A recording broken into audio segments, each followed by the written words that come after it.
Hi guys, when Labour won its majority last year, I predicted that some of its MPs would be up to no good, and this would result in a by-election.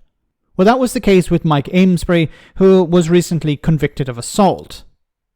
Now, he stepped down, so that means that the seat is up for grabs. The by-election will take place on the 1st of May, and according to a number of polls, Reform UK may overturn the 14,000 vote majority. Joe Politics was on hand to hear from the candidate who launched her campaign by misleading the public about so-called migrant hotels. Even this morning, actually, anyone that's heard the news this morning will have heard the government saying that migrant hotels are going to be a thing in this society for years to come. Boo. And it's costing us, you and me and the taxpayers, billions of pounds. Why should we be putting up with that?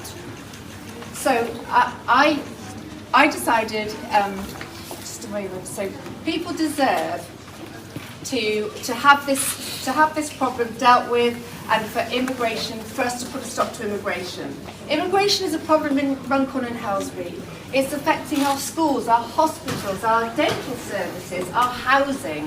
Why should local people be pushed to the back of the queue in favour for our growing immigrant population? And as your MP, I will do everything to shut down the Desbury Migrant Hotel.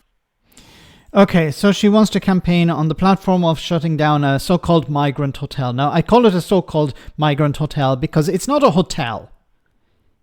It ceases to be a hotel when asylum seekers are put into it. Now, once again, they're using the wrong terminology here. At least I guess she's not describing them as illegal migrants or illegal immigrants. But anyway, they're asylum seekers moved into this accommodation because there's no other accommodation for them. And in many cases, you know, what we're going to hear from the Conservatives and we're going to hear from Reform UK is how, well, these people are a drain on the state. These people have to be paid for. Well, these people want to work in many cases, but they're not allowed to work because as an asylum seeker, you're denied that right. Asylum seekers are not allowed to work. So if they're not allowed to work, then they have to, well, what? They have to receive money from the state in order to get by. Some of their stuff is covered, and then in order for them to do something during the day, they're given a few extra quid. Now, a lot of people are angry about that, but if you allowed them to work, then you wouldn't have to subsidize their needs or their wants. Reform UK have a real good chance of winning this seat. Why? Is it because of their policies? Is it because of Nigel Farage? Is it because of immigration? No, because it seems the public are not happy with the Labour government, and the Labour government are going to receive a bloody nose. This is, if Reform win this seat, now the polling is pointing in that direction. If they win this seat, it would be a massive embarrassment for Labour because they lost their recent MP. He won that seat with a 14,000 vote majority. That's a massive loss, especially at a time when so many other MPs are sitting on very, very thin majorities. So if Reform do win this seat, it would be an embarrassment for Labour.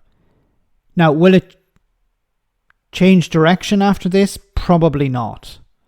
I think they're going to double down on their current policies. But it will show, once again, that the public are not happy with the direction of traffic. Now, if they manage to hold on to this seat, it won't be described as a win, it will be just holding the seat. But at least it will be some good news for Labour. But once again, the polling, and I've seen a number of polls, is pointing in the direction of a Reform UK victory. Farage will have another MP. He's lost one recently. He will have another MP, and he will do a bit of a victory lap. This will not be a vote for Reform. It will be a vote against Labour. This is what we have to remember. And Labour have to remember this going into the next election and other by-elections.